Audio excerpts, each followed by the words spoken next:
እሺ እንደምን ዋላችሁ የእግዚአብሔር ወገኖችና የእግዚአብሔር ቤተሰብ የሆናችሁ የእግዚአብሔር ስም የተባረከ ይሁን። ስሜ ወንጌላዊ ብርሃኑ ወልሳ ይባላል ከአዲስ አበባ።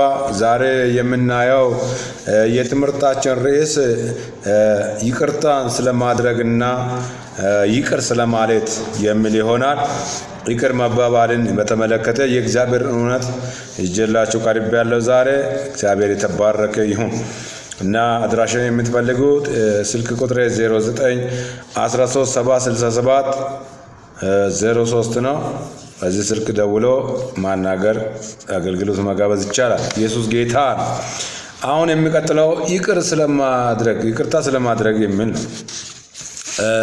ማርቆስ ወንጌል ምዕራፍ 11 ከቁጥር 25 ላይ ጌታ ኢየሱስ ክርስቶስ ባስተማረው መሰረት ማድረግ ያለብን ለጸሎትም በቆማችሁ ጊዜ ይላል።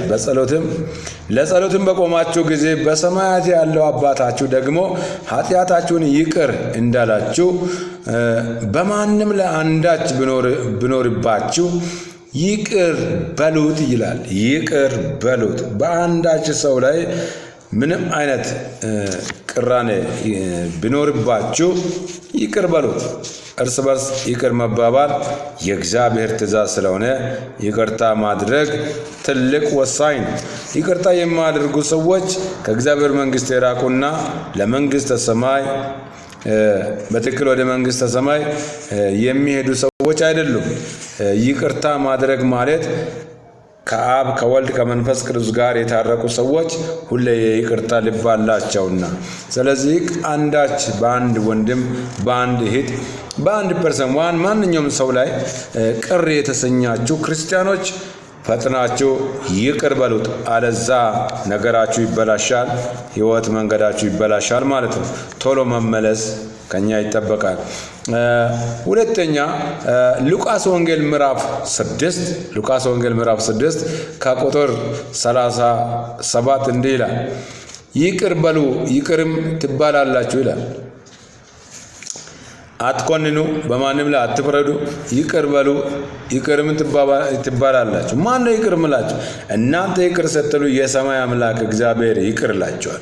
ስለዚህ ማንም ሰው ተበደልኩ ብሎ ኃጢአትን በውስጡ ይዞ ከሚያመልክ በሰራዊት ጌታ በእግዚአብሔር ቤት ሲመላለስ፣ በቸርች በቤተ ክርስቲያን ሲመላለስ በይቅርታ መንፈስ ይቅር ያለ እግዚአብሔርን በሚያስተናግድ መንገድ በምሕረት አድርገው የተኛውን ሰው ሊበድላችሁ ይችላል። ሰዎች ሲጀመር የሰው ልጅ አንዱን ይበድላል። ነገር ግን መንፈሳዊ ሰው ሁሉን አልፎ ሁሉን መርምሮ ራሱ ሳይመረመር በማንም አይመረመርም። ስለምን ራሳችሁ መርምራችሁ አይታችሁ የሚጎዳ ወንድማችሁን እህታችሁን ቶሎ ብላችሁ ይቅርታና ምሕረት አድርገው ይቅር በሏቸው። በሶስተኛ ደረጃ የምናየው ሉቃስ ምዕራፍ 23 ከቁጥር 34 ነው። የሚያደርጉትን አያውቁምና ይቅር በላቸው ይላል።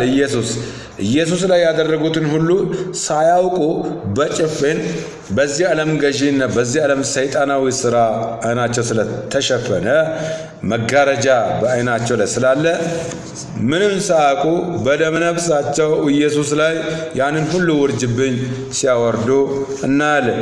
ስለዚህ ኢየሱስ ሲወጉትና ሲያስገርፉት እንዲህ አላቸው፣ አላወቁምና አባቶይ የሚያደርጉትን አያውቁምና ይቅር በላቸዋል እየተገረፈ። አንተ ግን ምንም ሳትሆን ገና ገላመጠኝ፣ ስሜን አጠፋ፣ እንዲህ ሊለኝ ፈለገ ብላችሁ ወንዶችም ሴቶችም በእግዚአብሔር ቤት ያኮረፋችሁ ቶሎ ብላችሁ በጌታ በኢየሱስም እርቅን ፍጠሩ፣ ይቅር ተባባሉ። መንግሥተ ሰማይ የይቅርታ መንገድ ነውና ኢየሱስ ጌታ ነው። ኤፌሶን ምዕራፍ 4 ከቁጥር 32 ላይ ኤፌሶን 4:32 ላይ እግዚአብሔር በክርስቶስ ይቅር እንዳላችሁ ይቅር ተባባሉ። እግዚአብሔር በክርስቶስ ኢየሱስ ይቅር እንዳላችሁ እናንተም ይቅር ተባባሉ። የተኛውን ሰው ይበድላችሁ ነጭ ጥቁር ቀጭን ወፍራም የትኛውም ፐርሰን ቢበድላችሁ ስለ እግዚአብሔር ብላችሁ መንገዳችሁ እንዳይበላሽ ቶሎ ብላችሁ ይቅርታ አድርጉ። ይቅርታ ደግሞ የሕይወት ሁሉ በር ነው። ኢየሱስን መንፈስ ቅዱስን ወደ ልባችን የምንጋብዝበት ትልቁ መንገድ ነው። እሱ በምሕረት ይቅር ብሎ ነው ወደዚህ ምድር የመጣውና በይቅርታ የተሞላ አምላክ ይቅር ብሎን የተቀበልነው። ሁላችንም ኃጢአተኞች ነበርን። ኃጢአታችንን አስወግደው በደላችንን ሁሉ ይቅር ብሎ ወደ ራሱ እየሳበን ጌታ ኢየሱስ ይባረክ። ዓለም እስካሁን እየተባለች ያለችው ይቅርታ ባለመደራረግ፣ እርስ በርስ ይቅር አለማለት፣ ቤር ከቤር ጋር፣ ወንድም ከወንድም ጋር፣ ወገን ከወገን ጋር፣ ትልቁ ከትንሹ ጋር እየተጣላ ያለው የምሕረት ልብ ስለሌላቸው ነው። የክርስቶስ ልብ ስለሌላቸው ነው። ሐዋርያት እንዲህ አሉ፣ እኛስ የክርስቶስ ልብ አለን አሉ። እናንተም የእግዚአብሔር ሰዎች እግዚአብሔር በምድር ላይ ፈጥሮ እድል ሰጥቷቸዋልና ይቅር ተባባሉ፣ ይቅርታን ተማሩ። ከማን? ከኢየሱስ። ኢየሱስ ያድናል። ተባረኩ። ይህን ትምህርት በጥልቀት አንብባችሁ የተበደላችሁም ካላችሁ ይቅር በሉ፣ የበደላችሁትም ካላችሁ ሄዳችሁ ይቅርታ ጠይቁ። ይቅርታ መጠየቅ መዋረድ አይደለም፣ መክበር ነው። ከይቅርታ በኋላ ክብር አለ። ይቅርታ ከጠየቃችሁ በኋላ ክብር አለ፣ ትከብራላችሁ። የሚያከብራችሁ የከበረው ጌታ ኢየሱስ ስለሆነ ትከብራላችሁ።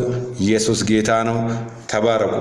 አባቶይ ይህን ቃል ሰምቶ የሚለወጥ በጌታ በኢየሱስ ክርስቶስ ፍጹም ለውጥ በልቡ ላይ እንዲሆን ጸልያለሁ። እግዚአብሔር አባቶይ የክርስቶስ የኢየሱስ ክርስቶስ የደሙ ኃይል ሁለንተናን የሚያንጽ፣ ሁለንተናን የሚቀይር፣ ታሪክ የሚቀይር፣ ሕይወት የሚቀይር የኢየሱስ ክርስቶስ የደሙ ኃይል ሁለንተናችን ላይ እንዲያልፍ ሕዝቤን ይቅር እንድል እያንዳንዱን ልብ ይህን መልእክት የሚሰማ ሁሉ እንዲቀየር ልቦናውን፣ አይምሮውን፣ ሁለንተናውን በደሜ እንድትቀይረው፣ እንድታጥበው፣ እንድትረዳው አቅም እንድትሆነው ጸልያለሁ። ሁሉ ለክብር ይሁን በጌታ በኢየሱስ ስም አሜን። ተባረኩ። ሻሎም። ሃሌሉያ።